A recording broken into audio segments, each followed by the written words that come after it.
Alright guys, what's up? It's Kat with CatWarrenPhoto.com coming to you again from beautiful sunny San Diego, California with another Sunday video. So before I go any further, please help support me by liking and subscribing to my channel if you have. And without further ado, let's go ahead and break open my camera bag, see what we got, and stay tuned for some tips on where, when, and how to utilize all of the camera equipment that I and possibly you might have, because it's a lot. So keep on watching. Alright guys, so here's my Nikon D5000 and 18 to 55 millimeter stock lens. I've had this body and lens for 9 years. I have no other camera body as it serves its purpose quite well. I've been pretty loyal and devoted to this camera, and in turn it's been extremely reliable after all of these years. Together, we've taken some pretty amazing photos and videos from all over the world.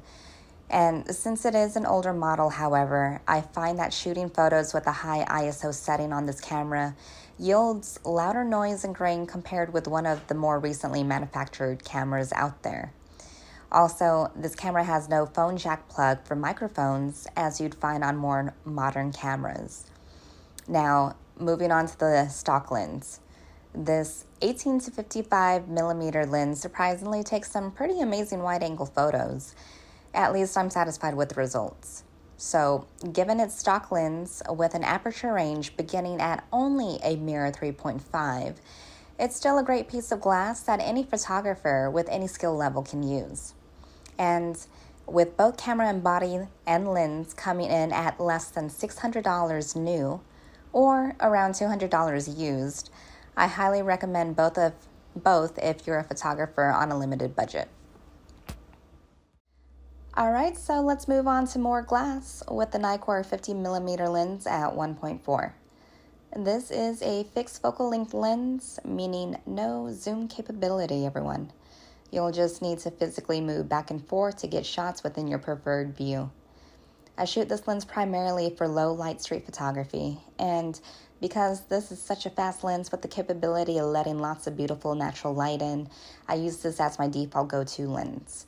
So, for instance, this past New Year's Eve, I set out on the streets of downtown San Diego with a fellow photog, and we got some pretty cool shots of the nightlife and its people. I love this lens, and at around $400 for good glass with a very shallow depth of field, it's definitely a steal. The third and last lens that I have is the Nikkor 85mm 1.4. Now, this bad boy takes some of the most beautiful and amazing portraiture. I only just recently started using this lens religiously for portraiture, and I'm wondering why I hadn't used it more often. Actually, you know what, I take that back. I know exactly why. Again, it is a fixed focal length lens, so you'll need to shoot at a fairly good distance to get that great composition, and that requires you to physically walk in and out of distance, but it is totally worth it, guys. So a few months ago, to give you an example, I went out to the desert of California and I shot a few photos of Tanya. It was midday, the sun was blazing, and the wind was absolutely crazy that day. But this lens provided clear, crisp, and beautiful images, as you can see.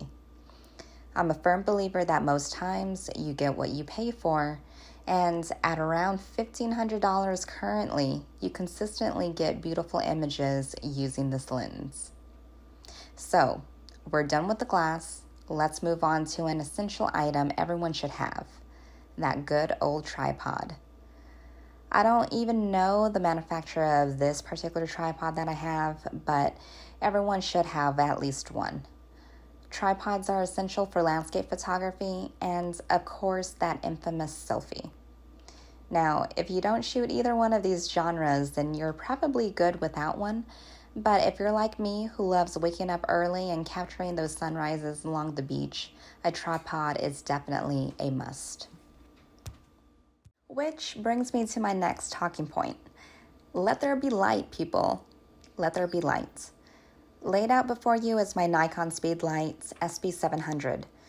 My dad bought this for me for my birthday several years ago, and I'm sure he'll be quite relieved to know that I made much use out of it, as it's been beat up and used down to the core, as you can see. It currently goes for $320 new, but I'm sure you can find used ones out there on eBay for less. Next, I have the Nikon Speedlight SB800. Speaking of eBay, that is where I got this from for a good price a long time ago. It does, however, have the tendency to freeze up on me if it's in standby for too long, and I've lost count just how many times I've had to clean the battery terminals on this thing, as it is prone to frequent corrosion. And you can find this on Amazon currently for $400 new, and again, on eBay, you could probably find it for much cheaper.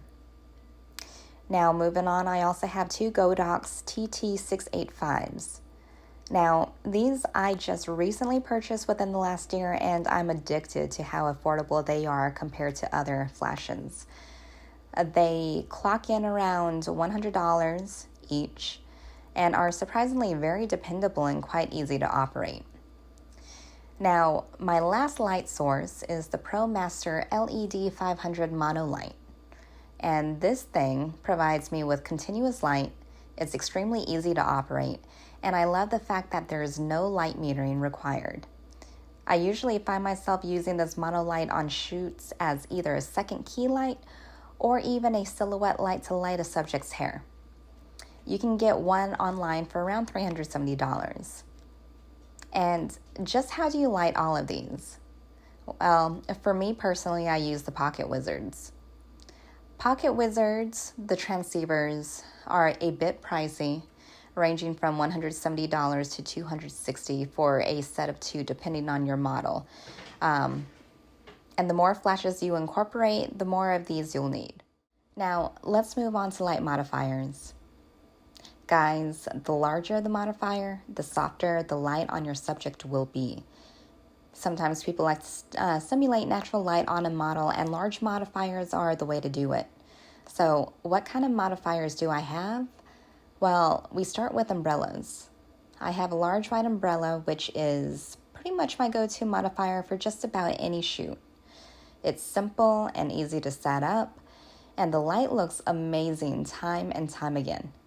Now, depending on the size, umbrellas can range anywhere from, again, $14 to $35 or more. I also have a Westcott Rapid Box 26-inch octagon. I usually find myself using this to fill in a subject's shadows from below. So, for instance, there was a photo shoot that I did with a model last year. I filled in the shadows underneath her eyes by placing this on the ground tilted upward towards her. And simultaneously, I had a key light to either the left or the right side of her.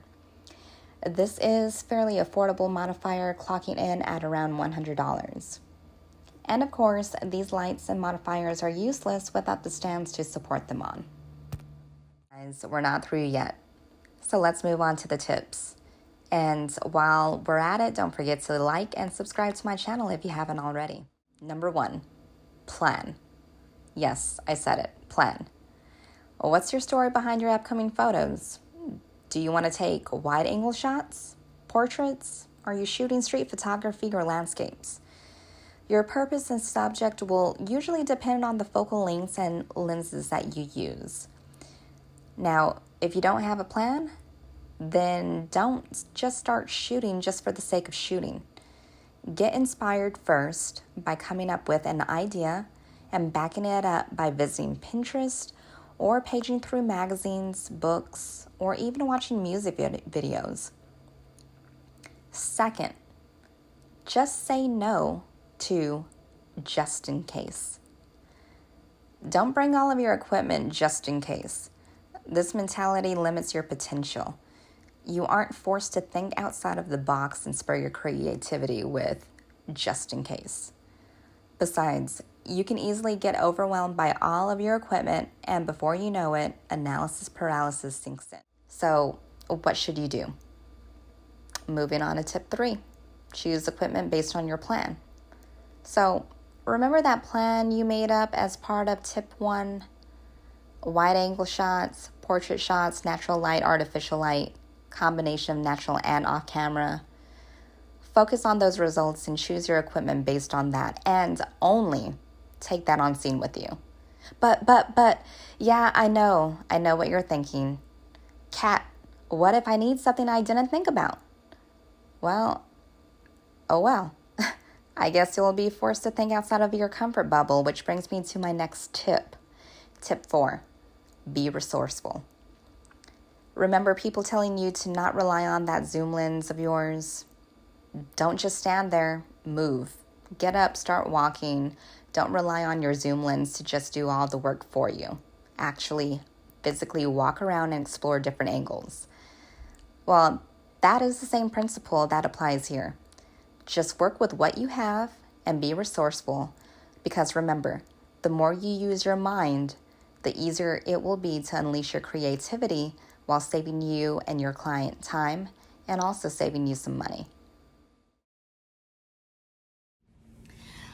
All right, guys, so thanks again for tuning in. Don't forget to like and subscribe to my channel and click on that bell notification. I do post every single Sunday, so I definitely appreciate it. And comment below if you want me to expound on something for the next video.